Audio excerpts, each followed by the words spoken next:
let's look at this problem to finish off this idea of using the sine and cosine rules. First job is to draw it. Well, it's done for us. I've taken this from the textbook.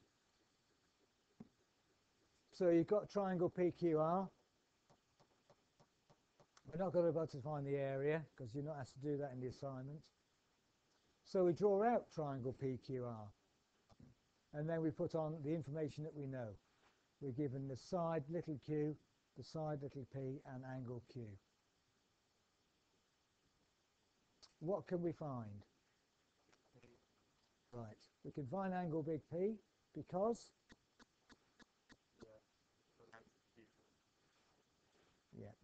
we know one. So first of all, which rule are we going to use? Can we use a sine rule? Because we know a ratio.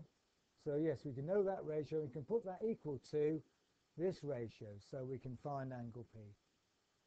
We won't bother to find angle R, although that's straightforward, and side R at the moment. Just find angle P for me using the sine rule. I'll just pause this for a second while you do that. We can write down the ratio sine P over P, which is what we know. Sorry, what we're after rather, equals a ratio we know, which is sine Q over Q. Put in the values. Sine P, which is what we're after, over 36.5 equals sine 36 over 29.6. Bring the 36.5 over to the other side. So angle P equals the inverse sine of sine 36 over 29.6 times 36.5. And then we can put that into the calculator, and out comes the answer. So angle P turns out to be 46.5 degrees. There is a problem with this angle that we've come to. Not for this particular triangle here, because we can see that P, by looking at it, is less than 90 degrees. And so we get an angle of 46.5 degrees. We made an assumption, though, when we drew this triangle, and that was that the triangle looked like this. There is another possibility.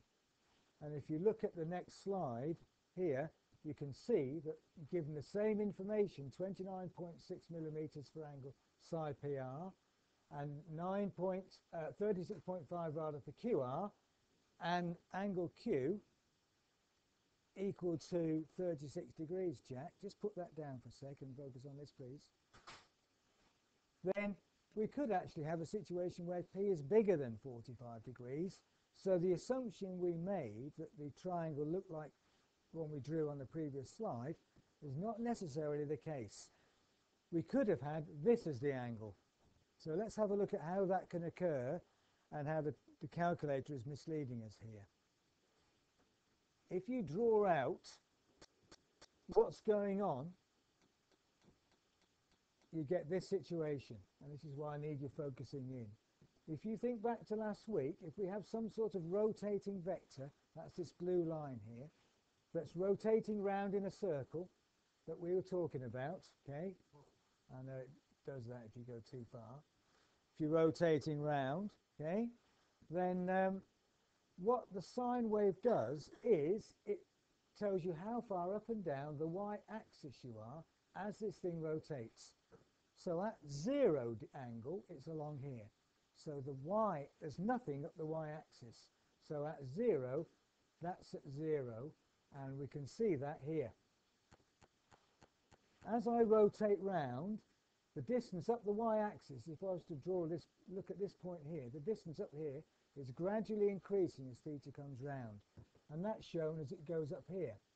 Until at 90 degrees, you've reached the maximum value. Here it is, maximum value at 90 degrees.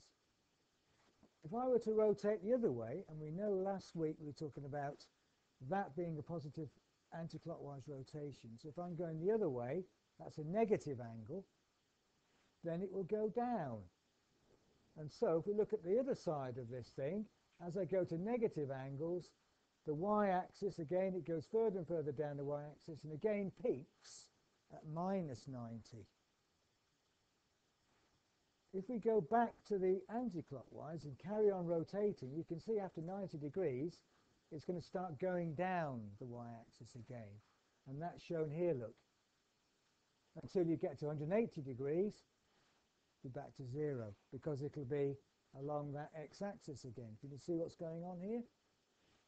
What happens if I go beyond 180 degrees? It starts to go negative if I go to here. So it goes negative to a maximum at 270. So that would be 270 degrees, and then back to 0, 360. So this is one complete cycle, 360 degrees. So if you look at it, if I put in the sine of, say, the sine of 50 degrees, this is around about here somewhere. What's the sine of 50 degrees, somebody?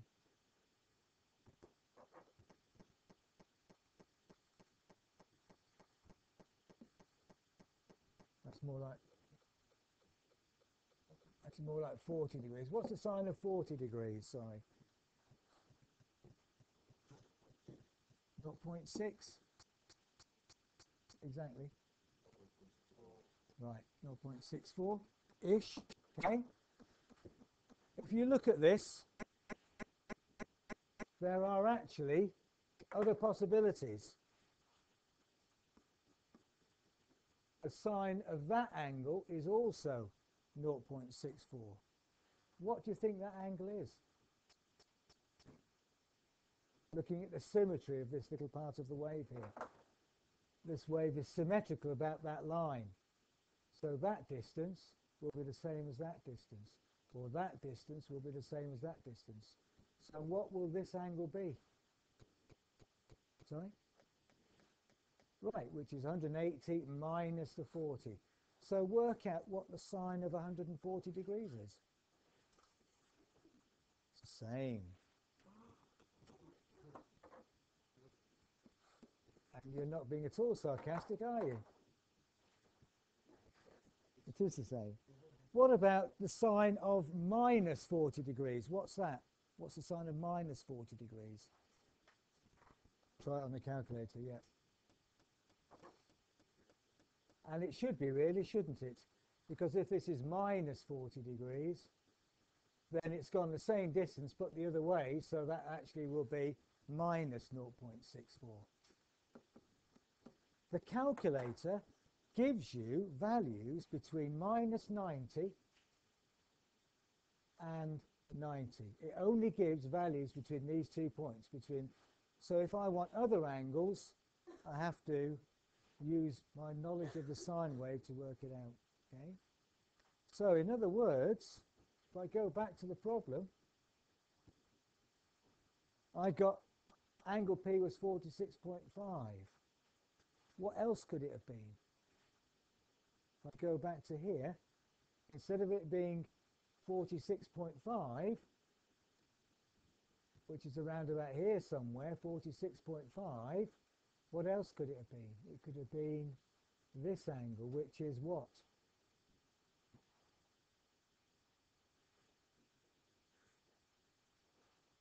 Yeah, which is 180 minus that, okay? And if we look at the other possibility, it's got it in minutes. Remember, 33 minutes is as near as damn it half a degree, because it's 60 minutes in a degree. So 133.5 degrees. Yes, 60 seconds in a minute, yeah. Angles can be divided into minutes and seconds. Well, you could say it was confusing, you could say it was useful, because we know what it is in time.